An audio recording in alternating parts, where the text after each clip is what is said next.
পরিষদে এই প্রথম দেখলাম যে এত সুন্দরভাবে সিন্ডিকেট ছাড়া মানে টিসিবি পণ্য দেওয়া হইতেছে। আপনি এই বিষয়ে কি বলতে পারেন? না, এখন আগে কি হয়েছে তো আমরা জানি না। তো এখন আমরা নতুন জেলার হওয়াতে এখন আমরা চেষ্টা করতেছি স্বচ্ছভাবে, সুন্দরভাবে, ভোগান্তিহীনভাবে মানুষের সেবা দেওয়ার জন্য, যাতে মানুষ আমাদের সেবা এটা নাও আমাদের সেবায় যেন মানুষ সন্তুষ্ট হয়, আমরা সেই চেষ্টাটা করে যাচ্ছি।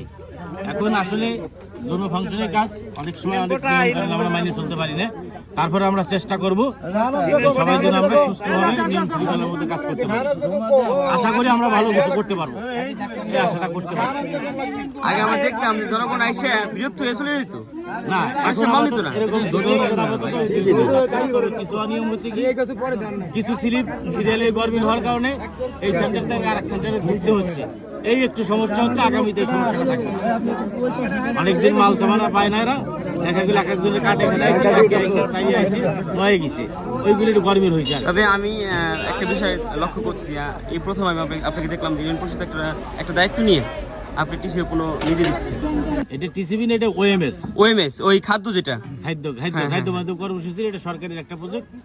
এটা 15 টাকা কেজি চাউল সরকার বিতরণ করে। সেই চাউলটাই আমরা ডিলারের মাধ্যমে বিতরণ করে সরকার, তারই মাধ্যম মাত্র আমরা। তো আমরা চেষ্টা করতেছি মানুষের সাথে ভালো ব্যবহার করে মানুষকে সুস্থ মানে ভালো সেবা দেওয়ার জন্য, যে মানুষ যাতে ভোগান্তিহীনভাবে তাদের মানে যে ন্যায্য পাওনাটা সেটা তারা যেন পায়, কোনো রকম দুর্নীতি যেন না হয়। এখানে আমরা সেই চেষ্টাটাই করে যাচ্ছি। ধন্যবাদ।